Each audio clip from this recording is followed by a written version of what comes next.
Vă salut, dragi prieteni! Eu, Neluță Ștefan, activistul civic de pe Facebook.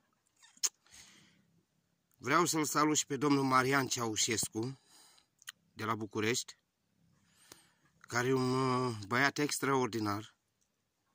Sunt un colaborator cu dânsul și îi mulțumesc în toate în câte m-a ajutat. Îi datorez multă sănătate domnului Marian Ceaușescu. Domnule Marian Ceaușescu, mesajul meu este în felul următor. Omule, acest primar al comunei Bozioru, Grigore Valentin, pe care ți l-am trimis, atentatorul la viața mea, care a atentat toată vara anului 2020 în campania electorală locală, a candidat din partea PSD, o mizerie. S-a ajuns un baștan să conducă comuna. Am fost amenințat și de mafia penelistă și cei de la Pro-România și de preotul Simion Costel. Cu strângerea de semnături împotriva mea și cu deportarea mea la Spitalul Psihiatric Săpoca, Ospiciu 2. Domnule Marian Ceaușescu, sunt curios să vedem dacă judecătoria Pătrălagele face jocul clacii mafiote. Domnilor procurori, domnilor judecători, eu am fost unul din conservatorul anticomunist care am arătat poziția și legile fundamentale și drepturile fundamentale ale omului. Domnilor procurori de la judecătoria Pătrălage și de la parchet, cât în această comună Bozioru să trăiesc o mafie, de la primar, consilieri, preot și de la tot, ca eu să nu mai am libertatea și libera exprimare. Domnule Marian Ceaușescu, mergi la Curtea Drepturilor Omului, se sesizează mai departe. Nu se mai poate trăi. Anul trecut, 2020, am fost amenințat, urmărit, ca să fiu omorât de omul primarului Grigore Valentin. Nu se mai poate aici. Mi-a tăiat pe luna august ajutorul. Am fost internat la Spitalul Săpoca în luna iunie.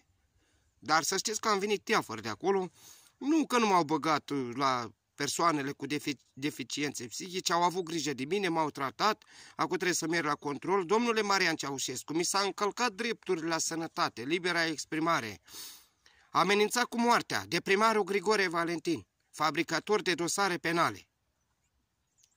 Cât să mai suport? Pe Facebook-ul meu eu nu mai pot să mai mă autosesizez că sunt urmărit. Ce se întâmplă? Când acest buboi puroios se va sparge? Mafie, PSD, PNL. Și mafie și în biserică.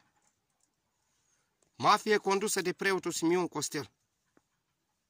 Și el agitator împotriva mea. Atentator la viața mea. Cât? Eu anul trecut am susținut un candidat din partea dreptei, de la Partidul Mișcarea Populară, Morărescu Andrei, un băiat bun, nu pot să l-am votat, și ceilalți s-au unit împotriva mea.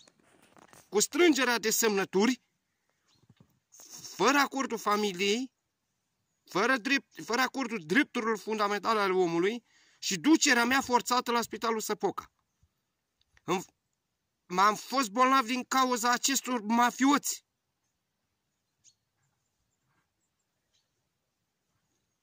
Și nici măcar n-am fost vizitat, măcar de consilierul PNL-ului și nici la Pro-România. Să vină să zică la spital, acolo, mă, să-i duc și lua mărâtul la o pâine.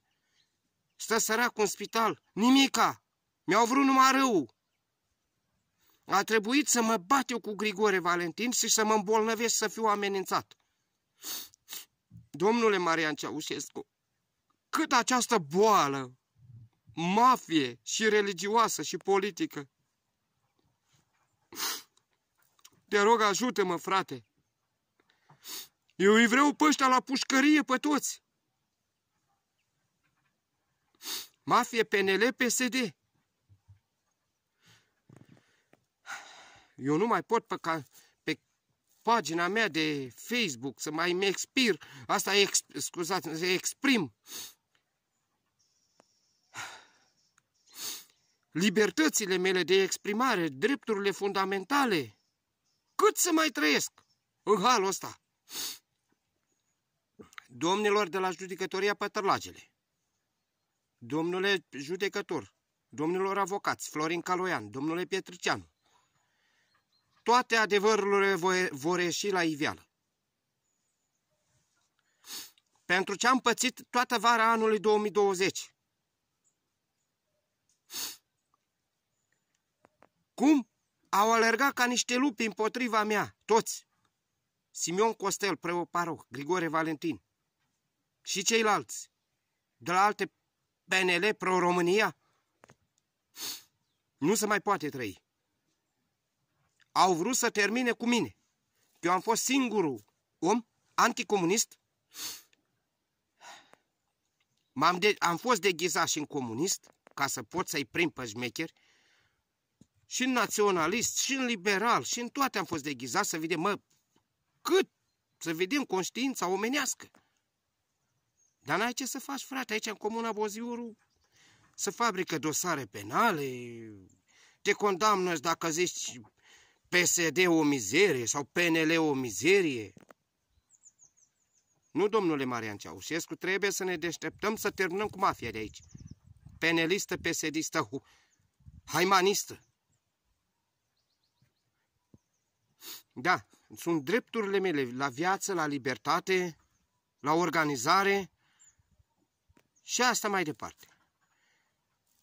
Dragi urmăritori ai mei, vă urez sănătate și să fiți sănătoși, mergeți înainte, nu vă lăsați conduși de bolșevici, puneți-le capul pe picioare, dați-le bătaie la comuniști și la securiști și la turnători, nu iertați și pe peneliști și pe pesediști, nu iertați claca asta criminală. Sau nu iertați. Îl felicit pe domnul Marian Ceaușescu, un prieten bun și drag, și o să-i trimis și lui și îl salută și Ion. Uite aici. Uite, domnule Marian Ceaușescu, te salută ăsta. Ia să pupe tati. Că el e mai deștept, mai mare politician dintre toți. Ion. Da, ia zi, Ioane, zi au. Zi au. Haide, domnule Marian Ceaușescu. Prietenul Ionuț. Da, mai dragi prieteni. Nu mai e mult până pe 3 decembrie. Toți care mi-au încălcat drepturile fundamentale, m-au agresat psihic, de m-au și îmbolnăvit în stare, anxietate, tulburări psihice, cum am ajuns ca vai de capul meu să plătească, cu pușcăria să plătească. Cum am fost și alergat cu cuțitul pus de omul primarului Grigore, să plătească, domnule, la pușcărie cu ei. Bine, vă salut. Sănătate.